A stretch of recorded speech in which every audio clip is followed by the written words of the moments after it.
Director Rudraiah சமீப காலமா நம்ம விட்டு மறைந்து போன ஒரு இயக்குனர். கிட்டத்தட்ட 35 வருஷத்துக்கு முன்னாடி ஒரு படம் பண்ணி அவளை படித்தான ஒரு படம் பண்ணாரு. அதுக்கப்புறம் ஒரு படம் பண்றதுக்கான வாய்ப்பு கிடைக்கல. ரெண்டாவது ஒரு படம் கிராமத்தை தியான் பண்ணாரு, அந்த படம் ஓடல. அதுக்கப்புறம் நம்ம அவரை ஒதுக்கிட்டோம். அவருடைய திறமை இல்லை, நம்ம அவரை ஒதுக்கிட்டோம். அவரை நான் ஞாபகமா என்னுடைய கதை திரைக்கதை வசனம் இயக்கம்ங்கிற படத்துல அவரை நான் மென்ஷன் பண்ணேன். ருத்ரையான ஒரு டைரக்டர் நம்மகிட்ட இருந்தார். அது ரொம்ப பெரிய விஷயங்க. சொந்தமா கதை பண்ணி சொன்ன மாதிரி இது திருட்டு கதை, யாரும் இது வரைக்கும் அந்த அவளை படித்தான வந்து சொந்தம் கொண்டாடவே கிடையாது. அந்த மாதிரி கிட்டத்தட்ட ரொம்ப அஹேடா திங்க் பண்ற ஒரு டைரக்டர். அவர் வந்து நான் அவருக்கு போன் பண்ணேன், இந்த ஃபங்க்ஷன்ல வந்து நீங்க கலந்துக்கணும்னு கேட்கும்போது அவர் சேலத்துல விவசாயம் பண்ணிட்டு இருந்தாரு. ரொம்ப வேதனையா இருந்தது மனசுக்கு. அப்ப நான் சொன்னேன், சார் ஒரு சின்ன தாட் ஏதாவது ஒன்று சொல்லுங்க, என்னுடைய சக்திக்கு உட்பட்டு நான் ப்ரொடியூஸ் பண்ண முடியுமானா டெஃபினட்டா நான் மறுபடியும் உங்களை டைரக்டரா பார்க்கணும்னு ஆசைப்படுறேன் அப்படின்னு சொன்னேன்.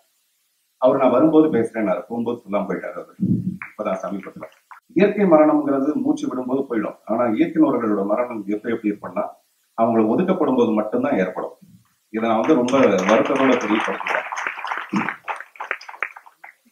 பேரரசால வளர்ந்த நிறைய பெரிய நடிகர்கள் இருக்கலாம்.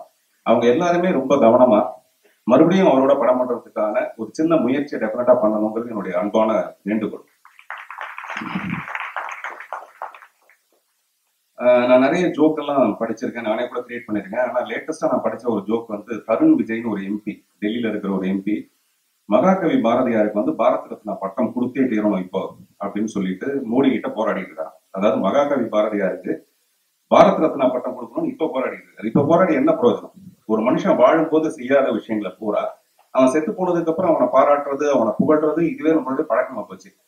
அதனால நான் என்ன ஃபீல் பண்றேன், பேரரசு மாதிரி இயக்குநர்கள்லாம் பார்க்கும்போது நான் ஆசைப்படுறது என்ன, தொடர்ந்து இவங்க படம் பண்றது மட்டும்தான் இவங்களுடைய பெரிய சந்தோஷம். பணம் காசெல்லாம் அப்புறமேல பார்த்துக்கலாம். அதனால எல்லாம் நம்ம இயக்குநர்கள் சங்கம் மூலமா இப்ப ஆர்சி சக்தி சார் இருக்காரு, அவர் சிறைன்னு ஒரு பிரமாதமான படம் இருக்காரு, மகேந்திரன் சார்னு இருக்காரு. அவங்களுடைய திறமையெல்லாம் நம்ம டெஃபினட்டா பயன்படுத்திக்கணும். அதை ஞாபகார்த்தமா நான் வந்து ருத்ரையா அவர்களுடைய புகைப்படத்தை நான் எடுத்துட்டு வந்திருக்கேன். இது எதுக்காகனா இந்த மாதிரி ஒரு நல்ல ஃபங்க்ஷன்ல இன்னொரு நல்ல காரியத்தை பண்ணலாம். அது வந்து இயக்குநர்கள் சங்கத்துல வந்து அங்கங்க மாட்டி வச்சோம்னு வச்சுக்கலாம். இன்னைக்கு வர புது இயக்குநர்களுக்கு அது ஒரு பெரிய உத்வேகமா இருக்கும். நம்ம சொந்த கதையா இருக்கணும், திருடக்கூடாது, அஹெடா இருக்கணும். அதுதான் ரொம்ப பெரிய விஷயம். 10 வருஷம் கழிச்சு கூட நம்மளுடைய படத்தை பத்தி பேசப்படுற ஒரு விஷயமா இருக்கணும்.